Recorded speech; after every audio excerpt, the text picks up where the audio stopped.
And this page on our website is going to be your best friend throughout leading your small group. We have lots of tools for you, especially for new leaders. There's a block right here for new leaders. We're going to click on that, and it's going to take us to,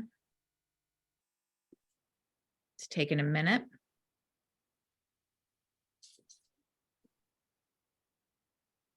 Some leader basics. Come on, baby, come on. And we have just a couple of training videos, a 101 and a 102 featuring Mark Loera. And so if you haven't seen those yet, those are just some quick videos for getting started out well. And then just below that, you can go to the new leader packet. And if you click on that, it's going to take you right to the document that I was in. And there's just one part of this document that I'd really like to highlight. It's the lead as a group section. So this is a group roles model. Now, if you are interested in having someone help you lead your small group, would you just put a yes in the chat? Like, I want some help. Just pop a yes in the chat if you would like help leading your small group, if you don't want to be the only leader all the time. And so if your answer to that is yes, which I think it probably is for most of us, then this is the way to set up your group. And that is the group roles model. And that's just asking each person in your group to take on a role that would help you lead the group. So for example, somebody who loves hospitality could be in charge of snacks or drinks or making the coffee. Somebody who likes to talk a lot might be the person who asks the questions. Maybe you can wrap your brain around that person who loves to talk. And if they have a job to do by reading the questions, then that could be the perfect role for them. Someone who really likes to pray could open and close your meeting in prayer. Someone who likes to evangelize could invite other people into your small group. And so there's a variety of roles that the rest of the people in your group can perform so that you don't feel like you're leading alone. Nobody wants to lead alone. So I just wanted to highlight that one section. And then I also want to go down to, again, who will support me. Let me find that. We've got icebreaker questions. We've got some ways to invite some more people into your small group if it feels like you would like a couple more people. That's also a part of that document, how to invite people, what language to use to invite people. This is our discipleship path. That's also a part of the packet. And the part I was trying to get to was just your group life directors and how you can get support throughout your time. So again, Beth introduced them, but I just don't think we can say it enough that we are here for you. And we know that small groups are fantastic, but that there's also sometimes difficulty and you may need some help. And so these are the people that are willing to help you. And you can find them on our website as well. They're our group life directors. We got Beth and Dan for our married couples, Brian for mixed adults, Dory Badovic, who's on this call, and Bill Knott also help with our mixed adults, and Mark Loera for our men's small group and for our young adults and Small Group University. And then Mara, who's also on the call, can support you if you are leading a women's group. So anytime that you have a question, you can email any of your group life directors. You can email your coach. If a coach has been in touch with you, you can email your coach, or you can email smallgroups@churchnativity.com. And actually, Brian Cooney is on the other end of that email, and we will get your questions answered within, what are we, Brian? Are we a day or two? Are we 24 to 48 hours on answering questions?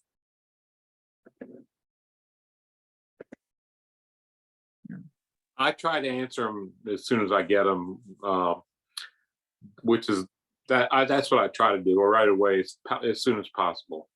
You know, Okay, definitely in the same day usually. great. Thank you. Sure. Okay, I'm going to go back to sharing, and we're just going to look at a couple more things on the website.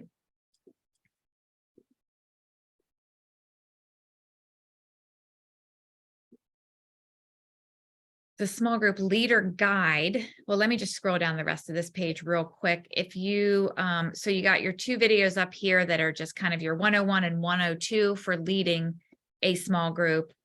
And then there's a podcast on kind of, this is a podcast that Susan and I have been working on that's about communicating well and dealing with conflict. And so if either of those things, if you encounter difficulty with any of that type of thing, the different ways that people communicate and kind of trying to understand each other and solving conflict, then you can listen to the podcast and just click through there on our website. And then we have a couple more training videos for you there as well. The small group leader guide, which you also got in your packet or in your folder.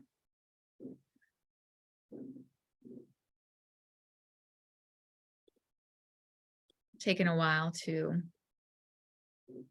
open up.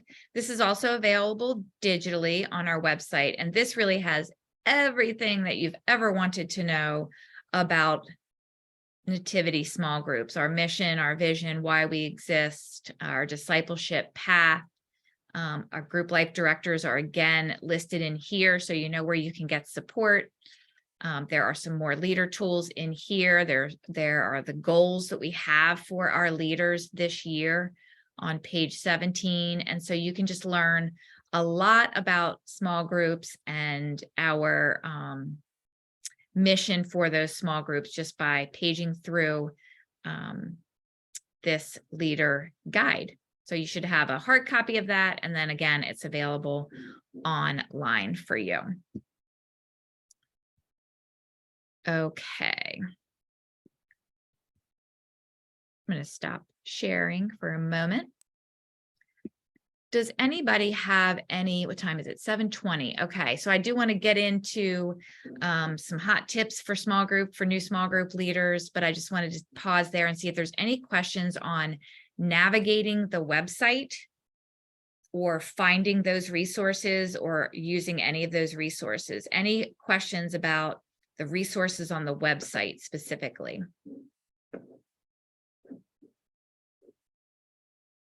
Okay, great. I do want to show you one more resource that isn't on the website yet, but it will be by next week. And this is these are 2 videos. If you're more of an audio learner and you don't want to look through that leader guide, we have created 2 videos that kind of walk you through the leader packet and the small group leader guide. And so Mark Loera, our associate small group director, created. Hello, and thanks again for participating in small groups. Contents, we have a welcome letter, the message series topics for the season, who we are and why we exist, our. So I'm not going to watch the whole video with you, but I did just want you to hear his voice. He has a lovely voice, and he made this great video for us that just walks us through the leader guide. And so, and then there's another one that walks us through the packet. So if you're struggling with anything and you just want to review what you need to know for Lent or what you need to know about small groups in general, those 2 videos will be available on the website very, very soon, by next week. So look for those next week. All right, I'm going to jump into a few hot tips for best practices, hot tips for small group leaders for a great group environment. So if you have a notepad and a pen in front of you, you might want to jot a couple of these down. The first one, number 1, is to be prepared, So if you have been struggling to be prepared in any way, please post that in the chat. Yes, just pop a yes in the chat if you're not finding the curriculum. So it's being sent in an email every week on Sunday afternoons. Susan sends an email. So if you have any trouble finding the content, the small group video, the small group leader guide, and the questions, just pop a yes in the chat, and one of our group life directors or coaches can help you in the breakout, or I could even demonstrate it before the end of the meeting.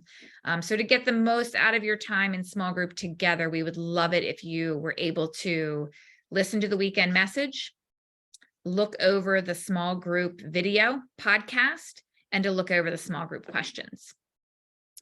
Number 2 on the hot tips is to speak for yourself. And so we encourage you, when you're sharing, to always just use the word I, to use I statements. We're only experts on ourselves.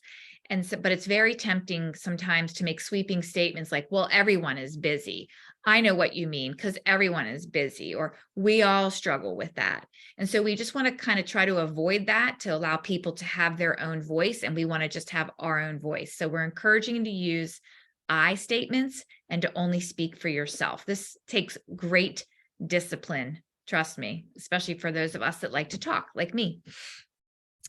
Number 3 is pretty basic, but just respecting others. As leaders, we want to share, we want to model sharing, but we want to be brief in our sharing and be mindful that others may also want to share.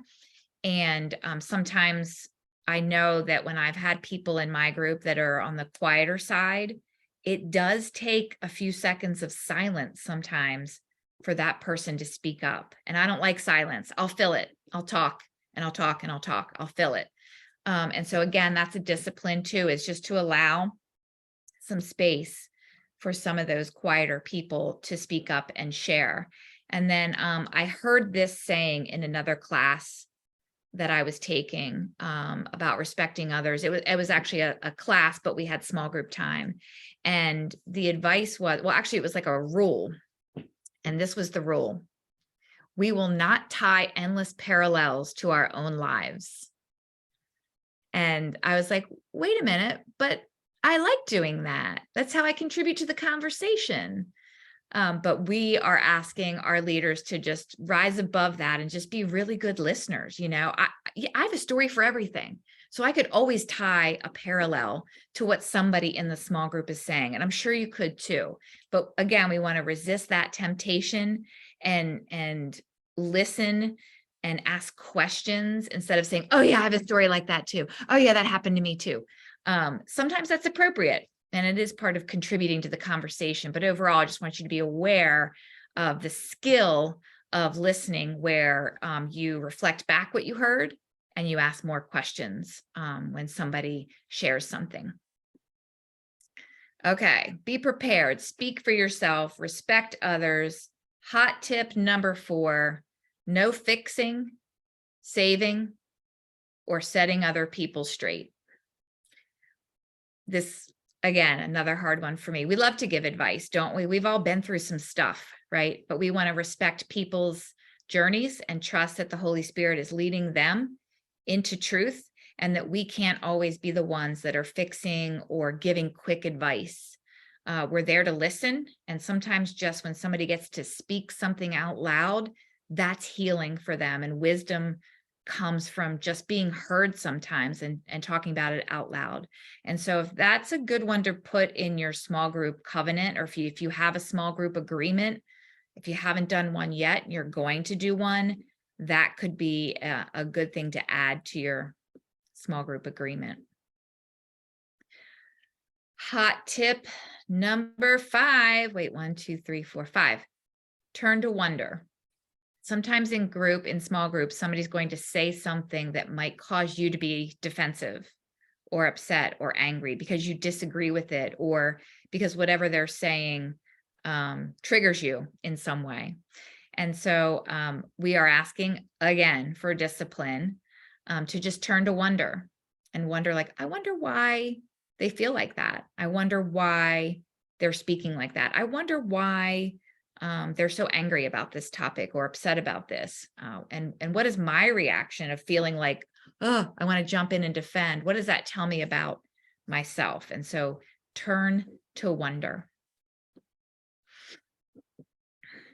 Hot tip number 6, observe confidentiality. In order to create an environment that's safe for everyone, where everyone can be vulnerable and participate honestly, we want everything that's shared in small group to never be shared or repeated outside of small group. You can share your story of your small group, how you feel in small group, but we're not sharing anything that anyone else says.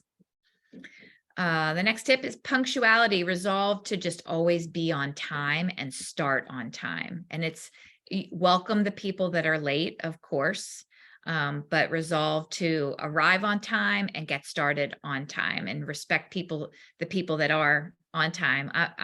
Sometimes people are late, and that's okay.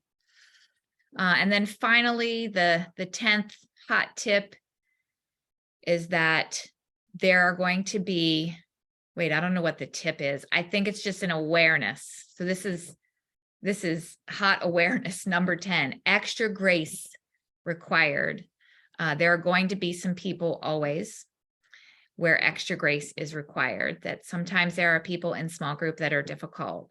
That might be dominating the conversation, being late or canceling last minute every week, heading down rabbit holes and telling really long unrelated stories, a one-upper who is tying endless parallels to their life, low impulse control. And so if you are already experiencing that, let's talk about that in the breakouts a little bit. But I would be happy to speak more on that if it seems to be a topic that is coming up in breakouts. Okay, so those are some of our tips. We got resources, we got some hot tips for best practices in small groups.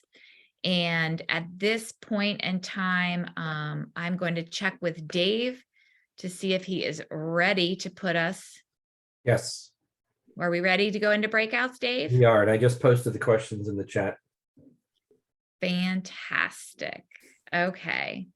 All right, so we're going to go into breakouts. We're going to go for 15 minutes, and then Dave is going to bring us right back together into the big room where we'll share what we learned in breakouts, answer any other big questions, and close in prayer and commission you to go lead and make disciples in your small groups. So have a great time in your breakout.